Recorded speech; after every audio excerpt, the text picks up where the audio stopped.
Hello বন্ধুরা, চন্দনের সাতকাহনে আরও একটা নতুন ভিডিওতে তোমাদের সবাইকে স্বাগত। তোমরা আমার আগের ভিডিও দেখেছো যে আমি আমার বড়দির ছেলের বিয়েতে এসেছি আলিপুরদুয়ার, নর্থ বেঙ্গল। তা বড়দির ছেলের বৌভাতের অনুষ্ঠান মিটে যাওয়ার পর আমরা চলে এসেছি, আমি, আমার দাদা, দিদি, জামাইবাবু সবাই আমার মেজদির বাড়িতে। আজকে আমাদের চলে যাওয়ার দিন। আজ আমাদের ট্রেন হচ্ছে সন্ধ্যে 6:30, তাই সারাটা দিন অনেকটা সময়। এখন বাজে সকাল 9টা। সকালের জলখাবার খেয়ে তোমাদের দাদা আর আমি চলে এসেছি বাজারে। এখান থেকে কিছু জিনিস নিয়ে যাব যেগুলো আমাদের ওখানে পাওয়া যায় না। বাজারে এসেই প্রথমে আমরা এসে পড়েছি মাছের দোকানে।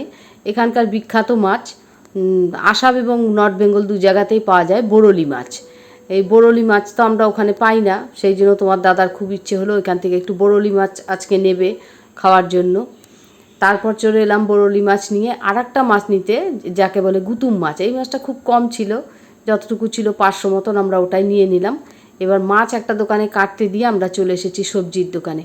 আর এই যে এখানকার বিখ্যাত শাক, এখানে ঢেঁকির শাক, এই ঢেঁকির শাক আমরা নিয়ে নিলাম 10 আটি। আর লাল রঙের পুঁই শাক, যেটা আমাদের ওখানে পাওয়া যায় না, সেই লাল রঙের পুঁই শাক নিলাম।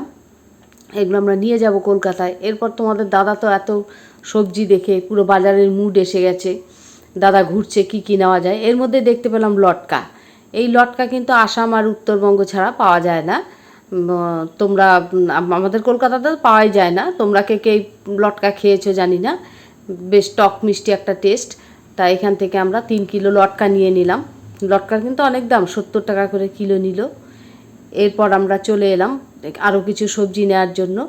এবার নিয়ে নেব, এখানকার বেগুন আছে, খুব সরু সরু বেগুন, আরও সরু সরু পাওয়া যায় আঙুলের মতো। সেই সরু সরু বেগুনগুলো কিন্তু আমাদের এই দিকটাতে পাওয়া যায় না। তা ওই বেগুনটা জিজ্ঞেস করলাম, বললো যে ওই একদম সরু বেগুনটা শীতকাল ছাড়া এখানে পাওয়া যায় না। এখন যেটা পাওয়া যাচ্ছে সেটাই আমরা নিয়ে নিলাম। বেগুন নিলাম প্রায় 2 কিলো মতো। আর নিয়ে নিলাম বিলিতি ধনেপাতা। অনেকটা বেশ দেখলাম ওনাদের কাছে বিলিতি ধনেপাতা আছে, বেশ গোড়া শুদ্ধ। তাহলে এই গোড়াটা গাছ লাগিয়ে দিলে গাছও হয়ে যাবে।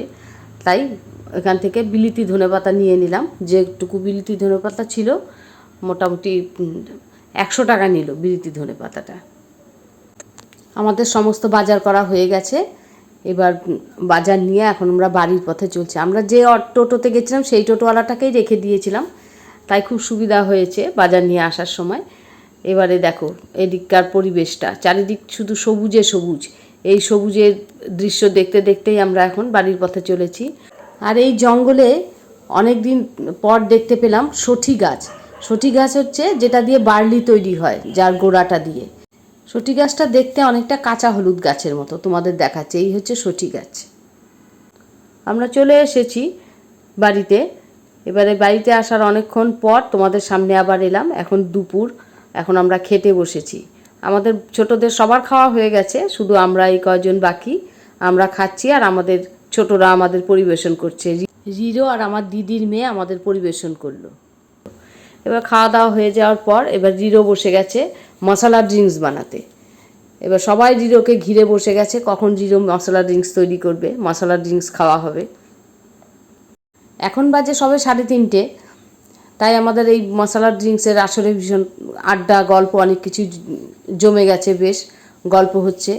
আর এই মশলা ড্রিঙ্কস খাওয়া হয়ে গেলেই আমরা তৈরি হয়ে নেব স্টেশনে যাওয়ার জন্য। আমরা 5টা নাগাদ বেরোবো বাড়ি থেকে।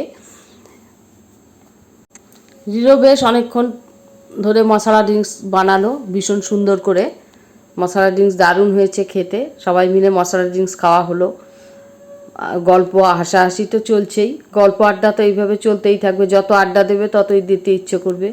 কিন্তু ওইদিকে ঘড়ির কাঁটাও আবার অনেকটাই এগিয়ে গেছে, তাই আর বেশিক্ষণ দেরি করা যাবে না। এক্ষুনি আমাদের রেডি হতে হবে সবাইকেই। এবার তো স্টেশনের উদ্দেশ্যে বেরিয়ে পড়তে হবে।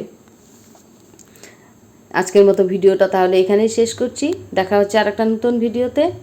ততক্ষণে সবাই সুস্থ থেকো, ভালো থেকো। আর আজকের ভিডিওটা তোমাদের কেমন লাগলো অবশ্যই একটা লাইক কমেন্ট করতে ভুলো না। আজকের মতো টাটা।